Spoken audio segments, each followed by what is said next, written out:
So hello and welcome. I'm Caitlin Johnson and I'm the Communications Director with Policy Matters Ohio, and I'll be moderating our press call today. And we're here today to call on Senators Brown and Portman to push for more federal funding to stabilize Ohio's communities. Across Ohio, people are doing their part to take care of themselves and each other by wearing masks and staying home and supporting local businesses. The people who run and work for our local governments are also doing their part. As COVID-19 has created new demands for emergency and public health services, Ohioans still count on their local governments to provide the basics like keeping our water clean and picking up our trash. A new report from Policy Matters Ohio shows that huge drops in tax revenue are making it harder for our local governments to provide the services we often take for granted. The U.S. House of Representatives passed the HEROES Act in June to deliver a new round of federal aid. And the Senate returns to Washington next week. Ohioans need our senators to step up for our communities and get local governments the support they need to keep our communities strong and safe. So first I'll go over our lineup. First, we're going to hear from Wendy Patton, and she is the Senior Project Director with Policy Matters, and she'll detail the findings of the new report. And next, we'll hear from Sharon Kessler, and she is Clerk of Council for the City of Cambridge. She's also President of the Ohio Municipal League. We'll hear from Steve Patterson, he's the Mayor of Athens, and Luke Feeney, and he is the Mayor of Chillicothe. Finally, we'll hear from Kent Scarrett, he's the Executive Director of the Ohio Municipal League. So please hold your questions until the speakers have finished. You can raise your hand and I will unmute you, or you can type your question directly into the Q&A function or chat, and I will read it at the end of the program and direct it to the appropriate person. So with that, all the logistics out of the way, let's get started. So Wendy, I will turn it over to you. Thanks so much, Caitlin. I'm Wendy Patton with Policy Matters Ohio, and thanks to all of you who have joined us on this press call. The state budget deficit is expected to top $2 billion over the next 12 months. Governor DeWine's already imposed cuts, and local communities are in the same position, facing budget shortfalls as needs rise and tax collections fall. Policy Matters Ohio joined the Ohio Mayors Alliance in interviewing officials of 16 Ohio cities over the past 2 weeks, and we found that fiscal woes are not restricted to big cities. Ohio's state and local governments, like those across the nation, have to balance their budgets, and they can't borrow to meet operating deficits. During crises, they rely on the federal government to backstop and support them. With the Coronavirus Aid, Relief, and Economic Security, or CARES Act, Congress did provide substantial fiscal aid, but the funds they provided to state and local governments can only be used for new costs related to COVID-19. They can't be used for basic services, so they can't help with budget shortfalls. Ohio's lawmakers sent $350 million of CARES Act funds to localities, but the same restrictions that apply to the state also apply to localities. The funds have to be spent in a tight time frame. Local governments must return unused funds to the state by October 15th for redistribution, and the state will return funds to the federal government at the end of the year if any is left over.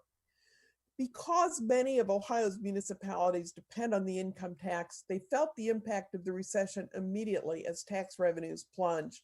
People were laid off, they couldn't pay, they stopped paying taxes, cities felt it. Of the 16 cities we contacted, about 2/3 had a budget shortfall that they couldn't fill with reserves or carryover, and had already imposed a hiring freeze, furloughs, or layoffs.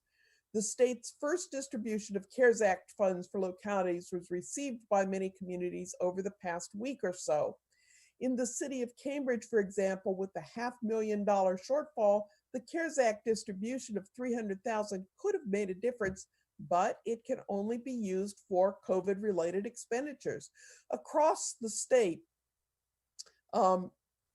cities are implementing plexiglass barriers. They're using these funds for purchase of PPE for city workers in the community. They're installing touchless faucets and toilets, doorbells, even a drive-through for administrative offices. But the officials we talked to often spoke of the critical problems, like the big funding problems in utilities, water utilities, that just don't fit the category for use of funds. The officials we talked to said the immediate crisis is severe, but it's worry about the coming year that keeps them up at night. Even those with budget reserves express concerns and are slowing purchases, holding back on capital expenditures, not refilling retirements. Many respondents to a municipal league survey on the crisis expect the recession to last 12 to 18 months. Some thought shorter and some thought much longer. There's much uncertainty. We hear a lot about the fiscal problems of big cities, but smaller communities are struggling as well. Public sector job loss is making the recession worse in Ohio's rural areas, small towns where jobs in schools and local government are a critical component of the economy and keeping businesses on Main Street healthy. Additional flexible funding for state and local government is urgently needed going into 2021. The U.S. House of Representatives passed the HEROES Act in June to deliver a new round of federal aid. The Senate returns to Washington in late July amid a surging pandemic and a deepening recession. Senators must join the House in providing additional aid, sufficient aid, and flexible aid to stem the downward spiral of the economy and support the recovery in our local communities. Thanks, and Caitlin, I'm turning it back to you. Thank you so much, Wendy. All right, Sharon Kessler of the City of Cambridge. Over to you. Good morning, everyone, and thank you for being here with us to kind of hear the pleas of local government. As Wendy stated, the report that the Policy Matters Ohio has put out, it tells about the CARES Act and the funds and how they come with some pretty tight restrictions. In my city, as Wendy indicated, our budget projected shortfall is $500,000. Our allocation from the CARES Act was $301,000. That doesn't go anywhere near to touching what our deficit is. The restrictions don't allow us to spend those funds on just the basic services that we want to provide to our citizens that give them a quality of life atmosphere. The basic facts are pretty simple. Our budget is projected to be in the red because of COVID. We've had tax collections, of course, as everyone else has, extended to July 15th because of COVID. The services that we provide, just basic general services, are in jeopardy because of COVID. We've had to close our swimming pool, not close it. We were not able to open our swimming pool. Our city park facilities were closed for a while. The sanitation and the requirements that are put in place for that really make it very difficult for our staff to be able to keep up with that. All of that is because of COVID. It's just very difficult for our employees and our staff to be able to do what is required with very limited funds. And so by loosening the restrictions on these funds would put the trust back into the local elected officials to spend that money on the basic services that need to be provided to our citizens. So the plea from our end is to please trust the local officials. Allow them to use these monies as they see fit that would do the best services, give the best services, provide the best services to our community. The trickle-down effect is enormous. Local government drives the economy. Having folks work in local government and do what they need to do to provide the best services to our community gives them a sense of feeling ready to go out and support our local small businesses. It's just an issue that is very, very serious and very critical at this point. And we also know that going into 2021, it's even more a more grim picture. So not only do we need the restrictions lifted and loosened, but future funding with less restrictions is very critical to local government. So thank you for the platform for us to be here today to talk about this very serious issue. Thank you so much, Sharon. So now we're going to hear a perspective from the City of Athens, and I'll turn it over to Mayor Patterson.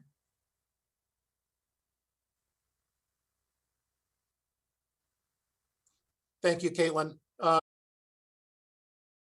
And thank everyone who is on with us today.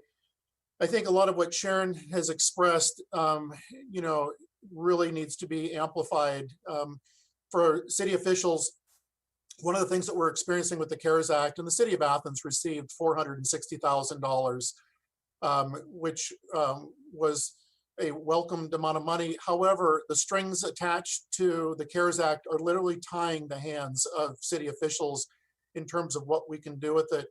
I'm going to echo a lot of what Sharon said with utilities. Well, the CARES Act does speak to that money being used for PUCO energy providers, things like for Athens and Southeast Ohio, AEP, to use that money for citizens to offset their energy costs, or if they're in the position to where they may have their energy shut off to their homes. That's likely not to happen in our area, but what is happening is the possibility that water service could be discontinued. And in a time like now, where we're looking at COVID cases in the city of Athens, and I think you're going to see more and more in Southeast Ohio, to where those numbers are on the rise. We've certainly seen it in the larger municipalities, but now we're starting to see an exponential rise in Southeast Ohio. And the last thing a citizen needs is to have their city services shut off. But my hands are tied in that I'm not able to use that CARES Act money to help offset that possibility of them having city services shut off because it doesn't qualify under the current CARES Act. So there are some significant limitations to the use of those funds that we as mayors and city officials, we're where the rubber hits the road. We understand where that money is most desperately needed, as opposed to being told where it can be used. I also feel strongly about future relief funding, to where one of the things I think is critical is, again, loosening things up to where we don't have the same level of restrictions that we're experiencing now, or the time frame. The other thing that is necessary is for the time frame to be extended, to have a larger time frame. As we're looking at COVID-19 in the here and now, I think we need to wake up and not think about right now. We need to think about, what are the impacts going to be this fall? What are the impacts going to be with COVID-19 until we do have a vaccine, something that's going to be effective for everybody? I think we're looking at impacts that are going to go on well into 2021. I look at my local economy. We're a college town. We're home to Ohio University. And with that, we have a lot of the business sector that has built their livelihoods around the university. Well, when the university shuts down and we lose 3/4 of our population, and for me to be able to use current relief funding to help them, because they are what drives the city of Athens. We live, eat, and breathe the revenue that they are generating. The revenue they're generating is what comes into the city's coffers as well. But when they're shuttering because they see the writing on the wall that they may not see a path forward for sustainability, if I can use relief money, because I know the businesses that are have the most need right now, where from at the state level and at the national level, don't really know what the true impacts are. We do, as elected officials and city officials. We know where that money can best be deployed to keep our cities strong, and to keep our economies going, and to keep the state economy going, and to keep the federal economy going as well. Thank you so much, Mayor Patterson. Okay, now I am going to turn it over to the Mayor of Chillicothe, Mayor Luke Feeney. You're unmuted. Thank you, Caitlin. Thank you, everybody, for joining the opportunity today. I'd like to echo sentiments of my colleagues and make that plea to our senators, Senator Portman, Senator Brown. As I've thought about 2020, the word uncertainty comes to mind over and over again, whether it's we're thinking about our local budgets, or we're thinking about health, or opening schools, or resuming work. Uncertainty is a common refrain. And I had the opportunity to serve as the auditor for the city of Chillicothe for 3 years before I was mayor. And in that position, I learned how dependent our local municipalities are on income tax and how important planning was and working with the mayor at that time. And now as mayor, I work with the auditor, and we track just about daily in good years and in especially now what local income tax looks like. And another thing that I've learned, first as city auditor and now as mayor, I think it's especially important for our senators to recognize this and support Ohio, especially because our income tax structure and how heavily municipalities rely on income tax is a unique thing. And we're one of the few states in the country that has such a heavy dependence on municipal income tax. And what that means, in short, is that our coffers can dry up very quickly, which makes planning for the future very difficult. And so the advocacy of our senators for our local communities is so incredibly important, as it is across the country, but especially for Ohio. And I also realized, especially in working with the Mayor's Partnership, Mayor Patterson, local governments are a really significant portion of the economies in southeastern and southern Ohio. If you think about main streets and little towns across Ohio, you think about the courthouse. Those are jobs that are really important. They're good paying, and supporting those jobs in our economies is such a crucial thing that oftentimes sort of goes unnoticed when we think about local employment. And I think it's really important that we recognize, despite the fact that Chillicothe's received over $600,000 in CARES Act funding, we've still had to issue layoff notices. And we are participating in Ohio's shared work program, which means that about a third of our employees have had their pay and time working reduced 20%. So that means that City Hall right now, we won't be open tomorrow because we're only open 4 days a week right now because we've reduced hours by 20%. That means those employees that were downtown eating lunch at local shops and spending their money downtown, we're not here, we're not parking, we're not spending our money, we're not grabbing dinner after work, that sort of thing. And so I think a recognition of how perhaps disproportionate that is for Southern Ohio, and on top of our unique situation with income tax and supporting local municipalities, our senators supporting our local communities, Main Street right now, is particularly important. You know, for the past 7 years, since I've been in office, we passed a balanced budget. This year we did it again, we passed a balanced budget. We are now projecting $1 million deficit in our general fund, which will wipe out more than a third of our cash reserves. Those are cash reserves we built over the last 7 years after we were recovering from a recession and loss of local government funds. And I'm glad we did it. But that uncertainty as we go into next year, largely because we don't have the flexibility with that CARES Act money that we've received to put where we really need it, is forcing us to think about not only the layoffs that we've done or had to consider this year and reduced hours this year, but planning for next year is becoming increasingly difficult. Can we provide the level of services that our citizens, our community deserve, that they frankly pay for in their taxes? And so the lack of flexibility in that CARES Act money is adding to our uncertainty right now. Like Mayor Patterson said, our hands are tied. The money's there. We're just not able to use our discretion to keep people working. And so I think that what I'm asking for of our senators is help with that uncertainty. Help us plan, help me work with our auditor to plan for the future for our community, for Southeastern Ohio, for all of Ohio, so that we are able to do our jobs responsibly. We see a big pot of money that could go to a lot of good use right now. We could avoid these layoffs, but we can't because of that flexibility. So I have two asks of Senator Portman and Senator Brown. One is more funding to support Main Street, support our local economies and our communities. And two, give local communities flexibility in that funding. Let us use our discretion to keep firefighters and police officers and the folks that are keeping our water clean employed. And that'll help us plan for the future. It'll give us flexibility to avoid significant layoffs, flexibility to deliver good city services, and that flexibility to plan for the future. Thank you, Caitlin.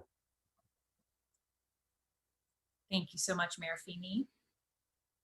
And lastly, before we go to questions, we're going to hear from Kent Scarrett, and he is the Executive Director of the Ohio Municipal League.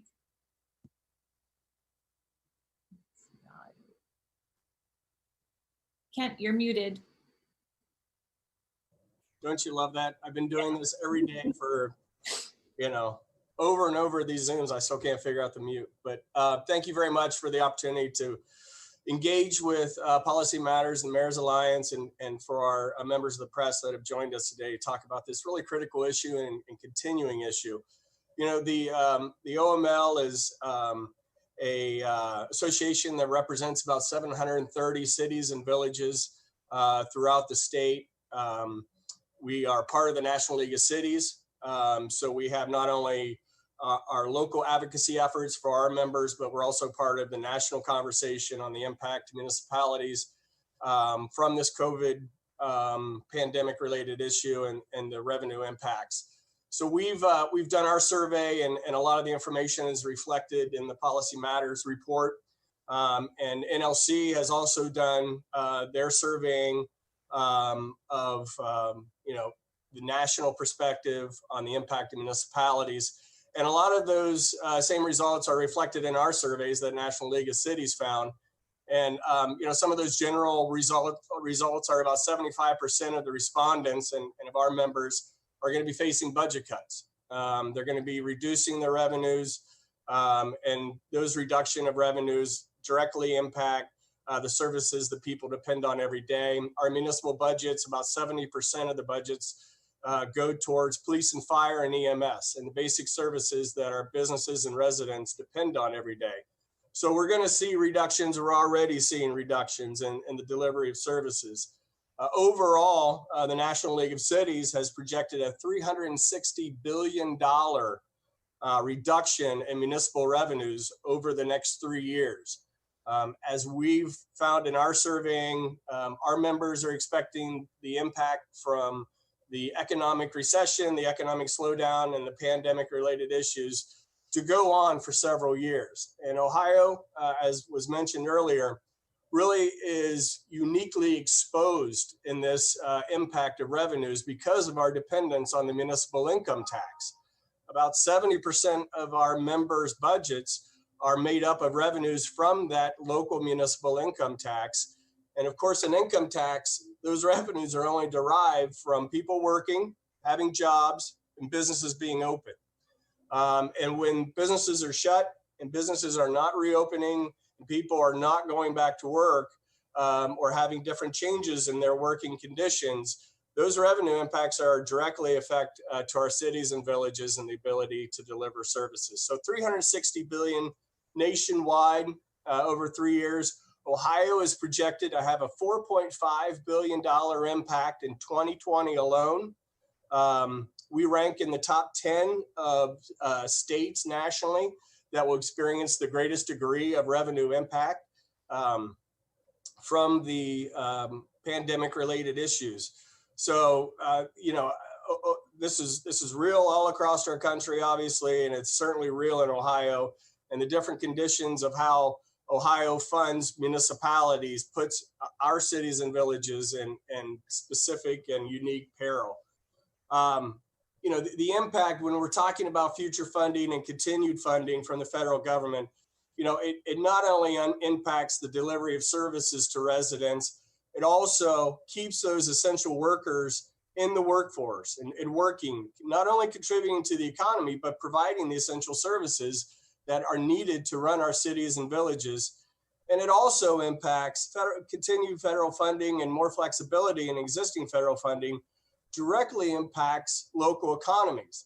We've seen in our survey that 65% of the residents are either delaying capital expenditures and infrastructure investments or completely eliminating them. And so that has a direct ripple effect throughout our economy and a persistent ripple effect. When those investments locally are not being made, those opportunities are not being able to be made that impact direct vendors, contractors, and different economic support systems that are vital to not only the recovery of our state and our nation, but the sustainability of our communities. So, you know, the impacts are just going to be really widespread. We're hopeful. You know, we have $350 million that's been distributed now through House Bill 481 that was passed about a month ago. That's out of $1.2 billion that the state received that is to go towards local governments. This was all part of the CARES Act refunding. The total allotment, just to remind you, Ohio received $4.5 billion. Of that, $1.2 billion is for local governments. We've only received $350 million of that $1.2 billion. So there's roughly $800 million that the state still has in its treasury that is dedicated for counties, townships, cities, and villages. But the current constraints that the department, that the federal government and the Treasury Department have put on how our communities can spend those dollars really prevents us from utilizing the full availability and access that those dollars are meant for. It's very specific. There's significant guardrails. It has to be very limited to COVID-related expenses. It can't be used for other budgetary issues, and that's really where the greatest need is to supplement our budgets from the loss of revenue from jobs being closed, people not working, income tax revenues not being realized, and that projection going forward for years to come. So we're hoping that the federal government will loosen the guidelines on current dollars that are just waiting for us to be spent and can be spent. But it's so frustrating for our members because of the current guidelines and restrictions. They have the money, but they can't spend it. We know that next week, the U.S. Senate is going to start looking at their version of what they want to propose for the next stimulus bill. The HEROES Act is about $3 trillion that was passed first part of June and is now before the Senate. I have seen that Leader Mitch McConnell has been speaking to Secretary Mnuchin on a daily basis about different components the Senate feels as priorities for their next spending or stimulus package.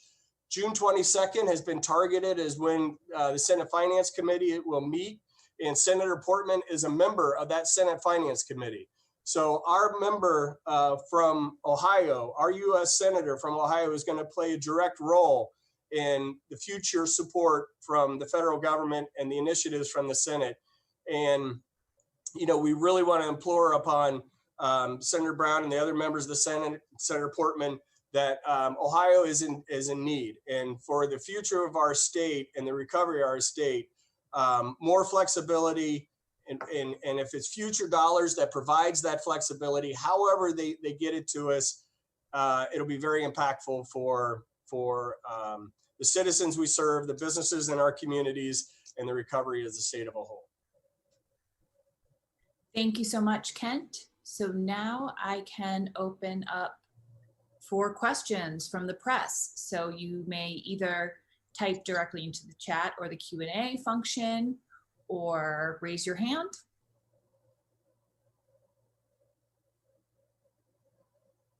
I have a few that I can get us started, some questions of my own.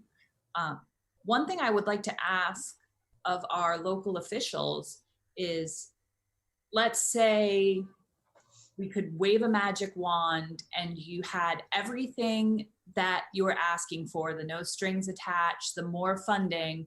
What would you do right now? What are the needs that you would take care of? And I guess I could start with Sharon and then just go down the line. So I'll unmute you, Sharon. Yes. Well, I think the basic services that we provide right now, first and foremost, would be our city park. Again, I address the quality of life issue that is big for my city. So that would be the first thing. The second thing would be adequate staff in our police department. You know, we received word during the pandemic that we did receive the COPS grant. So we would like to be able to bring our department up to full staff. The issue of the water shutoffs, as Mayor Patterson addressed, that is huge in our city right now. Those are scheduled for turn off next week. it's very gut wrenching for every official that works as part of the city to have to do that to anybody. So that would be wonderful to be able to have some of those funds available to assist residents that are in desperate need of getting that water, making sure that they have their water turned on. So I think probably just in our case, it would be the quality of life issues and making sure that we are at full staff. Thank you. And Mayor Patterson. I'll unmute you. There you go. Thank you. Thank you. You know, if we could do whatever we wanted to with that money, certainly it would be to offset the revenue loss that we've seen in our water department. A large part of it due to the fact that 3/4 of my city's population has not been here since early May or early March. And with that, certainly less water being used. It doesn't mean that our water delivery system doesn't need to continually be monitored and taken care of, and also to offset the revenue loss from those who are not able to pay their water bill right now because they may have been employees at some of our establishments here in the city of Athens, and when they were shuttered, it put them in a difficult position when it came to their own personal budgets. The city of Athens, and proudly so, is the first statutory city in the state of Ohio to enact a face covering law to where it's mandatory. But with that, I can't use currently the CARES Act money to pay the overtime that might be necessary for the enforcement of such an order. And so to better utilize that money to pay my employees for the enforcement of that particular ordinance is critical. And then, you know, we too closed our pool, but with that, we also had to basically kind of shift gears with where our employees, what they're doing. And so we had to do some reductions there as well, where I'd like to bring our Arts, Parks, and Rec back up to full staffing. We have not had to furlough or lay off anybody in the city of Athens because what we ended up doing is we had just shy of $1 million in our capital improvements budget. We've completely stripped away our cap budget, and there are things that did need attention, but since our revenues, like everyone else that you've heard, you know, on the webinar today, with having to make adjustments back and forth and to shift gears, we felt that this was the best thing to do now, but that's finite as well. Being able to take that $1 million and redirect it, that is quickly dwindling, and we're likely to have to make more difficult choices, if not in this month, in August. And the CARES Act money currently would certainly help us with being able to not have to make those really hard, difficult decisions, or certainly would lighten those. And again, I agree with everything everyone's saying. I implore Senator Portman and Senator Brown to please be our voice and make sure that we can get any future funding to where, again, those strings that are currently tying our hands, that they are gone, and that we're able to more effectively use the money as we see fit. And also making sure that money trickles down directly to the counties and the municipalities, and not having to be, you know, shuffled around through the state, having it come straight down to us because we know where the criticality truly is in our municipalities. Thank you so much, Mayor Patterson. And Mayor Feeney, same question. So if I got that money today, or if it's more flexible today, we'd be open tomorrow on Friday. Our employees would come back to work, so that'd be great. We would be able to deliver those services that we've reduced. You know, somebody mentioned the parks. We've got half the seasonal staff that we usually have, and we've got the full-time staff working 32 hours a week. So there's just visible signs. Downtown is a little more empty some days, and the grass gets a little longer before it's cut. But something that I want to point out, particularly for smaller communities, communities in southern and southeastern Ohio, is that I think because oftentimes we're a little bit more cash strapped, when we have to sort of rein in and focus our spending on just keeping the lights on, it makes it very, very difficult to continue to focus on future planning. And so here in Chillicothe, we are experiencing and still are experiencing a rejuvenation. Downtown is doing really well. We still have construction underway. But in smaller communities, I am the mayor, I'm the city manager, I'm my chief of staff, and we have to pull back on some of that spending that we had been, and time and energy that we had been putting into economic development planning and thinking about the future of the community. And so the trickle down effect of the resources being tightened up means that it becomes much more difficult for us to plan for future job growth and those sorts of things. And so what we see immediately is longer grass and taller grass and fewer police officers and firefighters and folks on the back of the trash truck. But what I am worried about in terms of long term is our growth and our ability to continue on that positive trajectory and become the community that I think we all know that we can be here. I was muted. Thank you so much, Mayor Feeney. So we have our first press question, and I am going to throw it to Tom Bosco. So Tom, let's see. Oh, I'm unmuting you. Okay, there you go. Yes, I just unmuted myself. So, so this is a question for the mayors.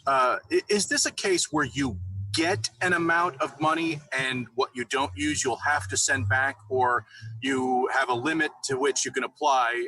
In other words, the question I really want to know is how much money will you be leaving on the table that you're not going to be able to apply to COVID related expenses? And how frustrating is that to know that that money is available and you can't use it?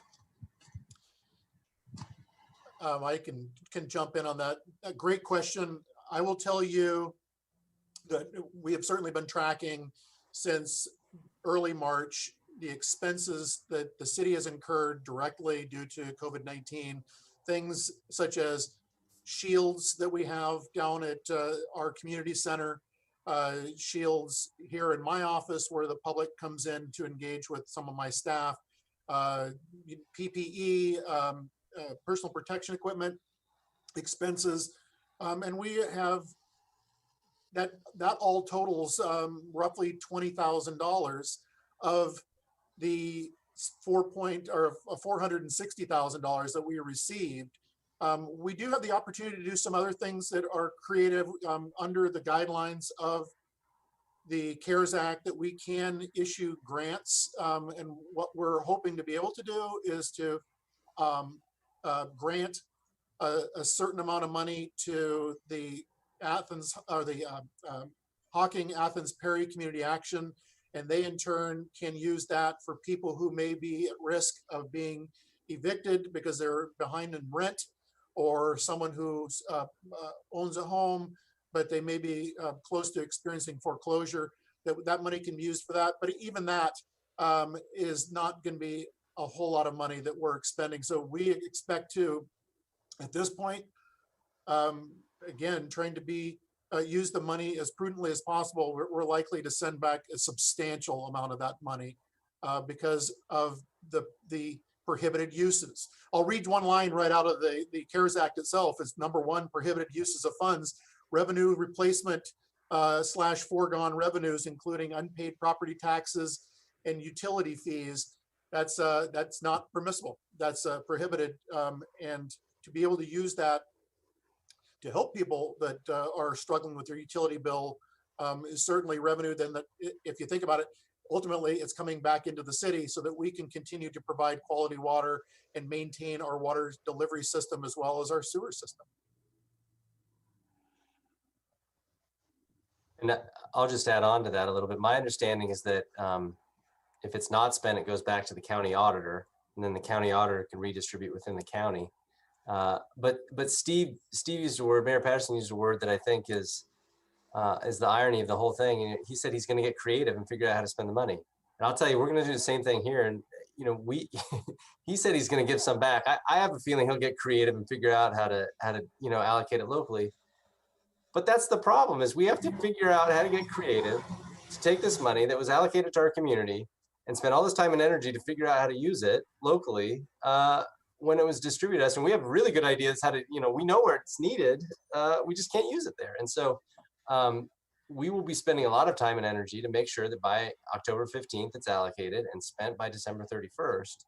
But that in and of itself expresses the problem, is that it does not directly go to what we think are the priorities. So in some places, I can assure you, it will get spent on things that are not priorities, because maybe working from home became a necessary thing, and so we can buy a laptop. But I had a firefighter text me the other day, said, "Hey, look at this. Chillicothe is getting over $600,000." And I said, "Well, I got bad news. We can't hire these vacancies in the fire department with that money, because that was in the budget before, and now we have a shortfall, and we can't use it for helping you.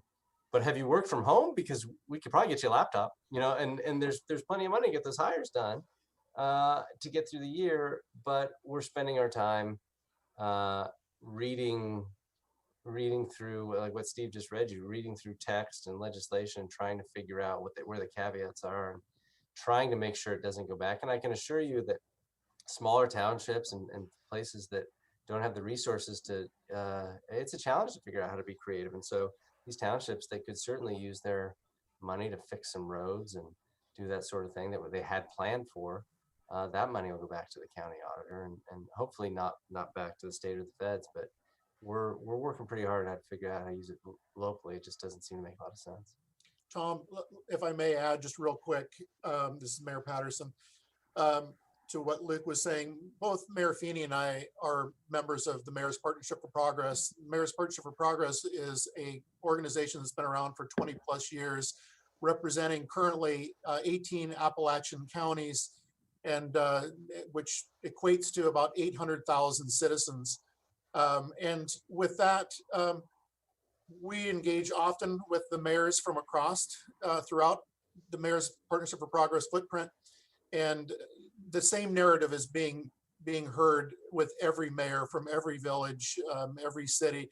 I also am a member of the Ohio Mayors Alliance, which is mayors from the 30 most populated cities in the state of Ohio. The bar was set at 50,000 there in Southeast Ohio, and the Mayor's Partnership for Progress footprint there. The city of Athens is the largest city at 24,000. So we do have representation on OMA, and that conversation is being had within OMA as well in terms of utilizing that money. So it's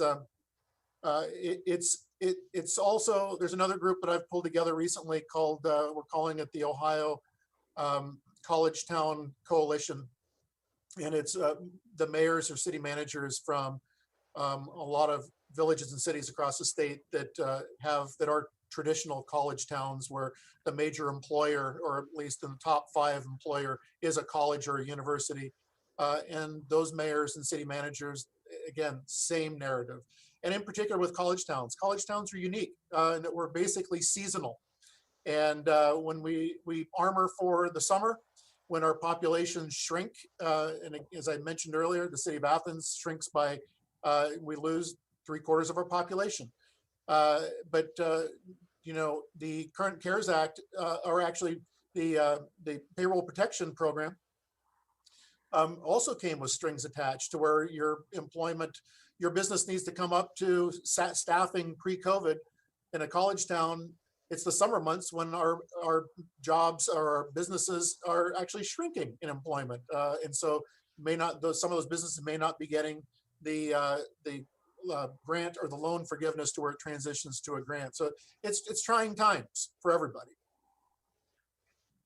I'll just jump in, Tom, and just tell you from the perspective of our membership and what we're hearing from big cities, small cities, and everybody in between.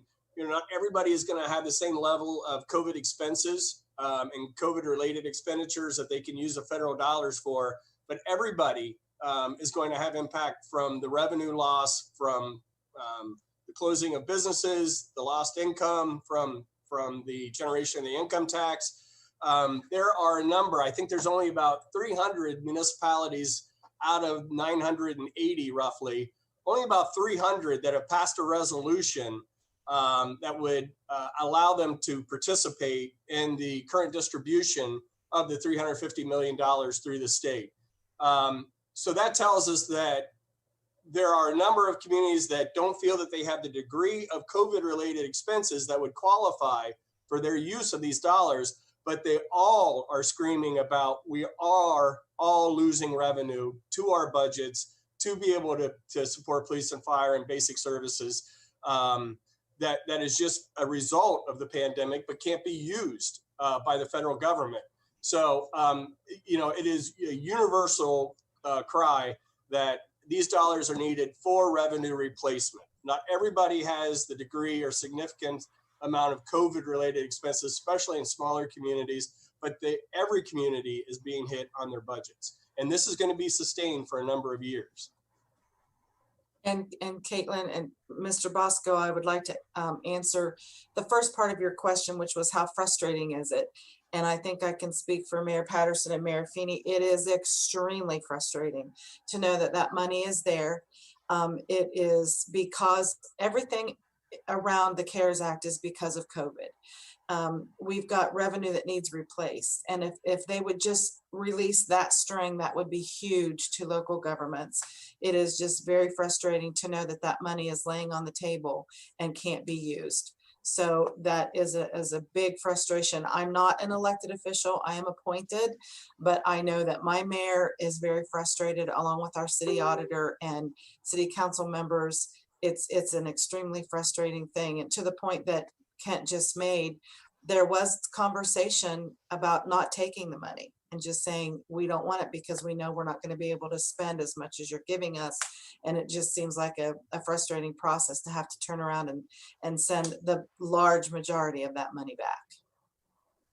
And I'll tell you, the state is under the same restraints as our local governments. And the state has to return, the local governments have to return the dollars to their county, the unencumbered dollars to their county. The county then has to return everything back to the state that is unencumbered.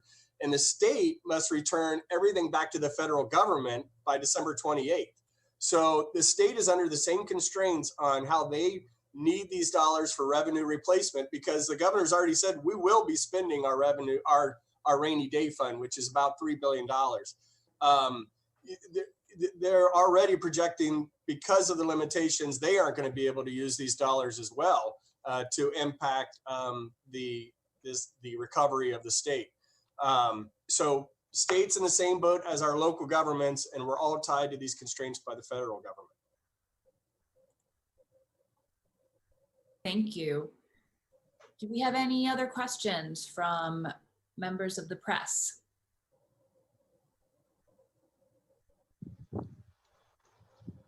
Okay. Well, we're at about 11:50, so we're coming up on the end of the program.